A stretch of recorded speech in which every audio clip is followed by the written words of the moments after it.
You might not even realize it, but artificial intelligence is already shaping the news you see every single day. And no, this isn't some far-off sci-fi concept. It's happening right now, creating this huge tension between incredible opportunity and some really serious risk. So that brings us to the big question we're tackling today. Is this technology going to be the thing that saves the struggling industry, or is it actually a force that could destroy public trust and maybe even the idea of journalism as we know it? Okay, so on one side of the coin, you've got the promise. The idea that AI can make the whole process of getting news to you faster, smarter, and way more efficient than ever before. But then there's the flip side, the peril. This exact same technology can cook up incredibly convincing lies, poisoning what we read and see, and chipping away at the very foundation of trust. And that, right there, is the double-edged sword we're going to get into. All right, let's start with the good stuff, the promise. We're going to take a peek inside a major news organization, the Associated Press, to see how they're actually using AI as a powerful sidekick. Now, what's really important to notice here is that AI isn't writing the news from scratch. Not at all. Instead, it's doing the grunt work, the repetitive, time-consuming tasks like transcribing interviews or suggesting a few headlines. This frees up the human journalists to do what they do best, dig deep and find the real story. And this really gets to the heart of how the industry sees it. For newsrooms like the AP, the goal isn't to replace journalists with robots. It's to give them super tools, to basically give them superpowers to help them get the facts out there in a really confusing world. But what happens when that super tool fails? Let's flip over to the other, much sharper edge of that sword and look at some real-world examples where these systems have gone completely off the rails. This is a quote from Robbie Starbuck, a filmmaker and activist. His story is just a brutal example of the personal cost of AI mistakes. He found himself being attacked with completely fabricated lies that were generated by AI chatbots from some of the biggest tech companies out there. And just to be crystal clear, we are not talking about small errors here. Meta's AI flat out accused him of being part of the January 6th riot. Google's AI linked him to sexual assault claims. I mean, these AI-generated falsehoods led to death threats against his family. You can see why he had to sue. And the danger isn't just about errors. Things are getting weird.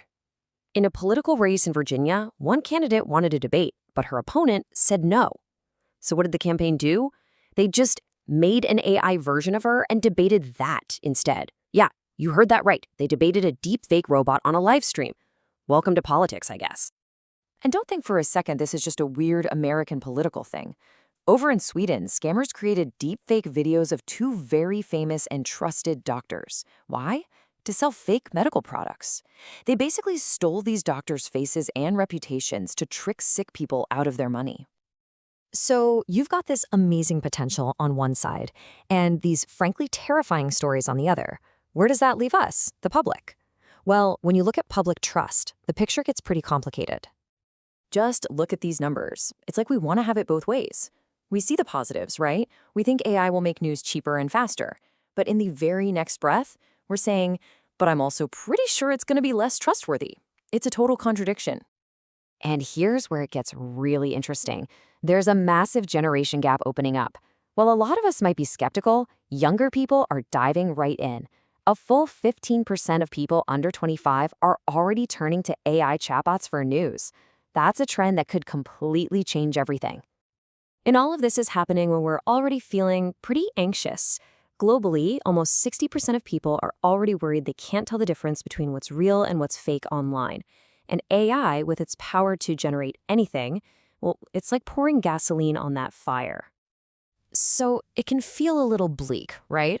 We've got high-tech falsehoods and low public trust. But here's the thing. People are fighting back. There's a whole global community that has risen up to fight for the facts. And for a while, it seemed like they were really gaining ground. You can see here how the fact-checking movement just exploded over the last decade. It went from about 100 projects to over 450. But look at what's happened more recently. That incredible growth has stalled. It's hit a plateau.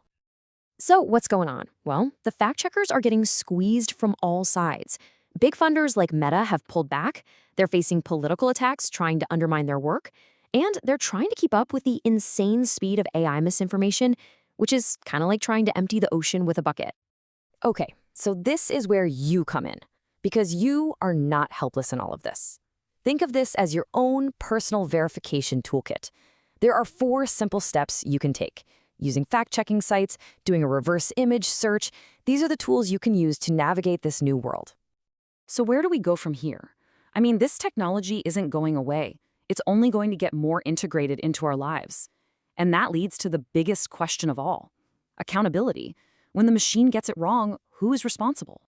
Well, one of the most promising ideas out there is a concept called human in the loop. It's what newsrooms like the AP are doing. The rule is simple, but it's powerful. An AI can help, it can draft, it can suggest. But a real person, a human journalist, always has the final say before anything sees the light of day. It's a critical safety net. You know, when you boil it all down, this isn't just a story about technology. AI is a tool, a ridiculously powerful one, sure, but still just a tool. And its ultimate impact, whether it helps or hurts, that's going to come down to human choices, journalistic ethics, and how seriously we all take our own responsibility to be smart consumers of information. Which leaves us with one final massive question to chew on.